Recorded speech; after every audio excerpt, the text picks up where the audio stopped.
Hai, Chandra Spurdes, dan pada video kali ini saya mau sharing tentang 3 perubahan HR dari dulu sampai sekarang. Seperti kita tahu, zaman sudah sangat-sangat berubah dari dulu sampai sekarang. Misalnya aja dari media.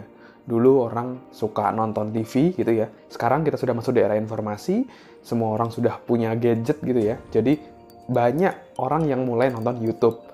Mungkin Anda juga sering nonton Netflix dibandingkan nonton TV gitu. Mungkin TV Anda di rumah juga jarang ditonton kayak gitu. Lalu dari media, dari koran. Dulu orang baca berita gitu dari koran ya.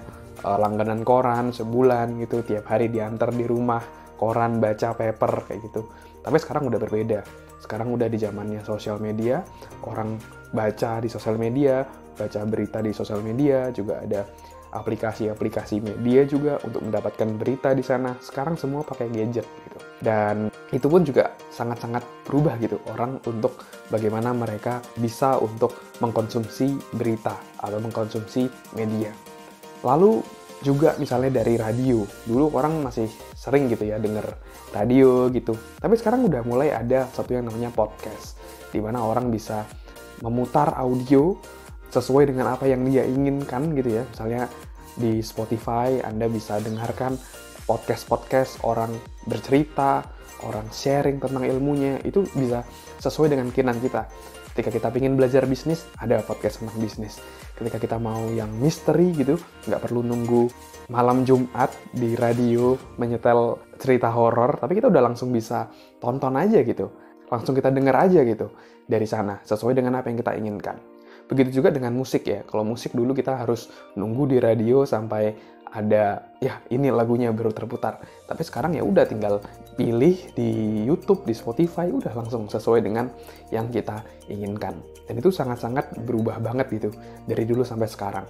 Dan hal tersebut, perubahan tersebut juga akhirnya berdampak pada dunia HR atau Human Resources. Dan sangat menarik perubahannya. Kalau dulu orang rekrutmen, mereka harus bawa map, harus datang gitu ya, bawa map, titip ke satpam atau gimana kayak gitu. Sekarang paperless, sekarang nggak perlu pakai cetak-cetak kayak gitu. Kita bisa mengirimkan via soft file, atau misalnya via LinkedIn, via Jobstreet, via Glints, dan begitu banyak platform-platform untuk kita bisa apply pekerjaan di zaman sekarang. Jadi nggak perlu kita cetak berbagai map, banyak map untuk mengirimkan ke perusahaan-perusahaan, tapi langsung kita bisa apply dari platform-platform tersebut. Begitu juga dengan interviewnya. Interviewnya juga sering kali, apalagi di zaman sekarang lagi corona kayak gini, orang nggak perlu datang ke kantor. Mereka bisa langsung set up Zoom meeting atau Google Meet kayak gitu, langsung interview via online. Oke, lalu perubahan yang kedua yang saya rasakan, mungkin juga dirasakan oleh teman-teman HR juga di sini, adalah perubahan dari satu yang namanya hal administratif. Kalau dulu harus dicatat di kertas, disimpan kertasnya di berbagai macam lemari gitu ya, disusun kayak gitu. Sekarang juga mulai paperless, di mana data karyawan sudah semua lewat komputer, mungkin ada yang Excel, ada yang menggunakan platform tertentu untuk memanage data karyawan. Seperti contoh misalnya di tempat saya bekerja saat ini, itu juga menggunakan salah satu aplikasi.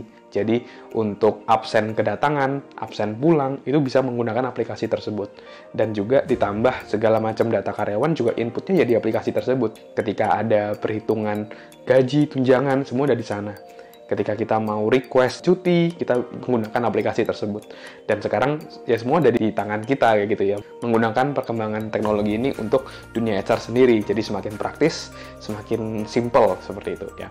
Oke, jadi yang ketiga adalah dari segi fungsi.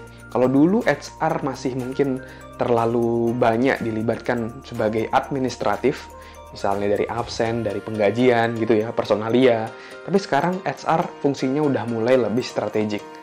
Mereka bekerja sama dengan para pimpinan, para CEO, dan para direktur seperti itu ya, untuk menentukan strategi ke depan, untuk membuat target ke depan, lalu setelah itu target tersebut diturunkan dari target perusahaan menuju ke target individu. Dan sekarang HR juga berperan di sana, bagaimana menurunkan target tadi ke setiap divisi dan memastikan bahwa divisi-divisi tadi mencapai target-target tersebut sehingga mendukung pencapaian target perusahaan. Dan tidak hanya di situ, selain sudah membuat target, HR pun juga berperan untuk menentukan struktur organisasi, membuat job desk, KPI tadi. Selain itu juga turut serta dalam melakukan rekrutmen, melakukan training and development, dan juga memikirkan bagaimana remunerasinya agar kita bisa mempertahankan talent-talent yang tepat untuk masuk ke dalam bisnis kita, untuk tetap berada dalam perusahaan kita.